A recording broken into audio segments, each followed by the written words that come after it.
In the dense wild jungles of Srikalahasti, where the earth breathes with ancient secrets and the air hums with the sound of rushing water, there lived a hunter.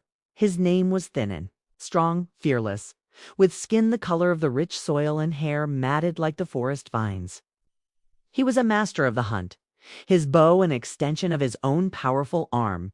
His world was one of survival, of the chase and the raw, untamed rhythm of nature.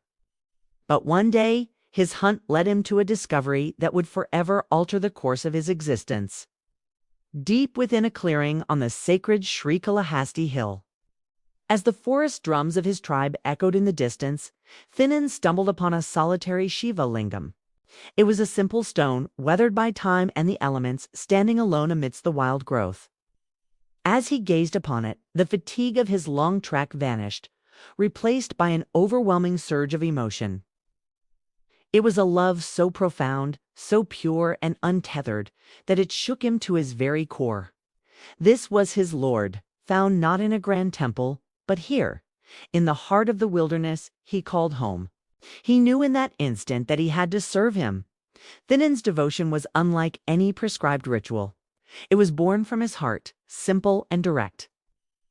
He had no sacred vessels, so he gathered water from the river in his own mouth and rushed to the lingam to anoint it.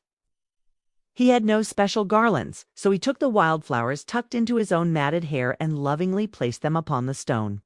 And as an offering, he brought the most prized portion of his hunt, perfectly roasted meat, placing it reverently at the base, convinced his Lord would appreciate the finest sustenance he could provide. This was his worship, honest, untaught, and deeply personal. Day after day, he performed these rituals, his love for the lonely lingam growing with each sunrise. But one fateful morning, as Thinnan arrived for his daily worship, a horrifying sight greeted him. From the right, I carved into the sacred lingam. A dark, crimson fluid wept, staining the stone like a tear of blood. A wave of panic and intense sorrow washed over the hunter. His Lord was in pain. He couldn't bear it. Frantically, he searched the forest for medicinal herbs and leaves, applying them to the stone. But his efforts were futile. The bleeding would not stop. A dreadful realization dawned upon him, the ancient principle of flesh for flesh. For flesh was only one remedy that could cure this divine affliction. Without a moment's hesitation, Thinnan drew his sharp hunting knife. He knew what he had to do. In a swift, decisive act of supreme sacrifice, he offered his own right eye, carefully placing it into the weeping socket of the lingam. And just like that, the bleeding stopped.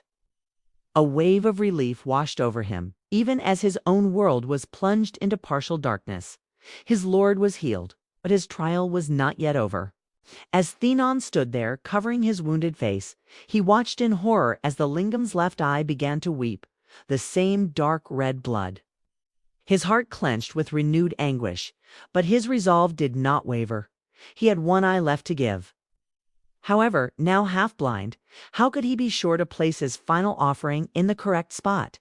In a stroke of desperate ingenuity, he lifted his foot and firmly placed it upon the stone, marking the exact location of the bleeding eye. He would not miss. With his foot as his guide, he raised his knife to his last remaining eye. Ready to embrace total darkness for the sake of his Lord, he was prepared to give everything, to sacrifice his entire world of sight for the love he felt. But just as the blade was about to make its final, selfless cut, the very air crackled with divine energy. A brilliant, blinding golden light exploded from the lingam and from within the stone. Lord Shiva himself manifested, his divine hand reaching out to catch the hunter's arm midair. A voice that was both thunder and celestial music echoed through the clearing. "Stop my Kannappa." Thinnan knelt, his vision miraculously restored, both eyes whole and radiating a divine light. Before him stood the great Lord, his form resplendent, his gaze filled with immeasurable love and acceptance. The Lord, moved beyond measure by this unparalleled act of devotion, bestowed upon the hunter his new name. He was no longer just Thinnan. He was Kannappa, the giver of the eye. For his selfless love, Lord Shiva granted him the ultimate boon, to remain forever by his side, an eternal companion. The story of Kannappa Nayanar teaches us a profound truth. True devotion is not bound by rules or rituals, flows from the heart, raw and unfiltered. It is a love that is willing to sacrifice everything, a faith that proves love itself is the highest form of worship. Thank you for joining us on this incredible journey.